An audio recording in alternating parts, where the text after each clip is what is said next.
Yeah, we didn't spook any fish with our cast too, and that's something everybody should know, even though we haven't hooked them, we haven't spooked them. And sometimes it's nice to make a lot of fly changes. I've had, I remember one fish that I caught that I did like 31 fly changes before I caught him. You know what I caught him on? The last change? An elk hair caddis. Oh, wow. After trying every technical fly in the book, finally got so frustrated and just put that on. The amazing elk hair caddis. But you know, I didn't spook him. It was a big brown right in a big pool where he dominated it. It was an 8-pound brown. We eventually got him. That was his game, is the elk hair. He'd come over and look at it each time and refuse it. Well, there's that one I tried to get. Boy, it's really shallow there, Pete. I think very that's the problem.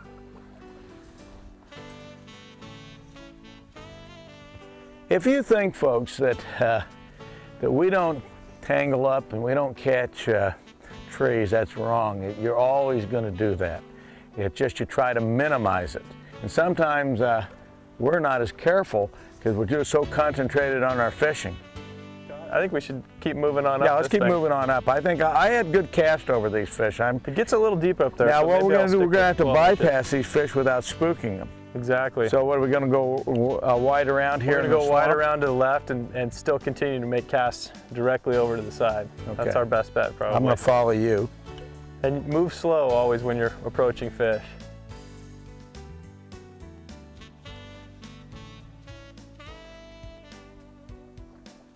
Finesse fishing here.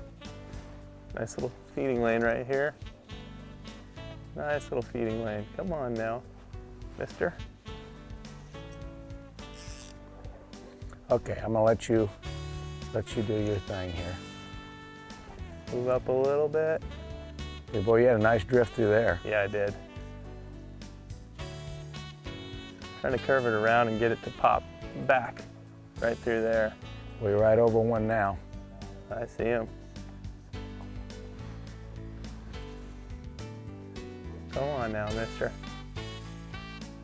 It looks good to me. Eat that. Right now, you need to be concentrating on fishing and not casting. Notice that he's just putting the fly right back in. His cast is measured. Watch how he raises his rod to take the line off the water. It's a heavy fly. He's going to pull it up.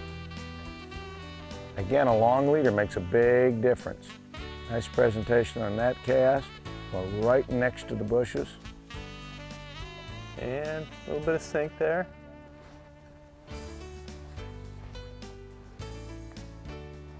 How about there? Looks pretty good. That looked like a good cast. Down it goes, and it looks like you got a fish. Yes, ooh, very nicely. He's spunky. Very nicely done, Peter. Heading straight for the weeds, and what I'm going to do is a little down and dirty here to try to pull him away from that. Well, the casting made all the difference. You kept right with it, and you know, this is the reward to practicing your casting and getting better at it, is to get into a nice fish like this. It's always a good idea, I think, to get rid of the line. Yep. So I took a little scud this time. You switched from the betas to the scud. I did. There are a lot of scuds in this little small creek. Yep. And I noticed that there's still betas on the water, real small betas. Yep. Now I'm going to try to talk this guy in here. Pretty fish. Yes, it is. And he doesn't want to be talked into anything, does he? Not at all. One of the things I find really important with landing fish is getting them out of the current. Yep. And they don't like the side-to-side thing. Well, you know, in a small stream like this, you'd think it'd be easy to land fish, but it's not. No. Too many things can go wrong.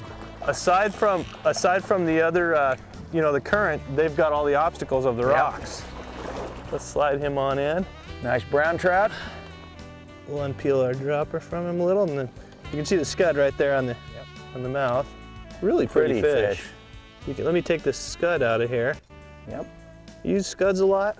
Oh, yeah. Oh, they're great on rivers, aren't they? Yep. All throughout the tailwaters of the West is the scud. How pretty that brown is. When you get down to November and December and January, there's not a whole lot of hatches. Very good. All right. All right. Way to go. Yeah, good job there, my friend. Pete, it's been great having you in this video, helping us with the casting. It's been my pleasure, Jack.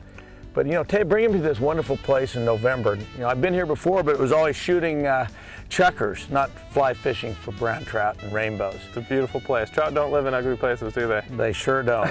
I want to thank you for being with us, and everybody out there. I hope that you learned how to improve your casting, and we want to put you right in Pete's place and in making that perfect cast and being able to hook a beautiful fish and landing it. This is what fly fishing is all about.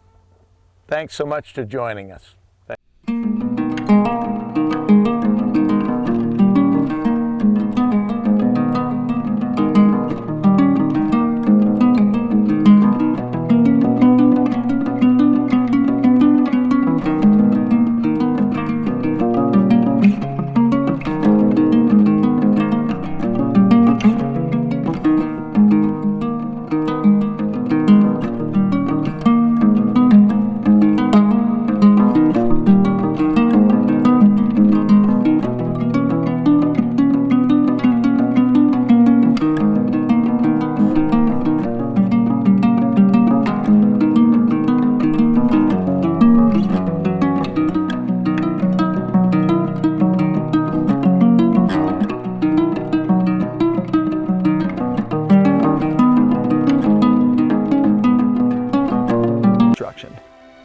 Another good way is to get involved in some sort of fishing club.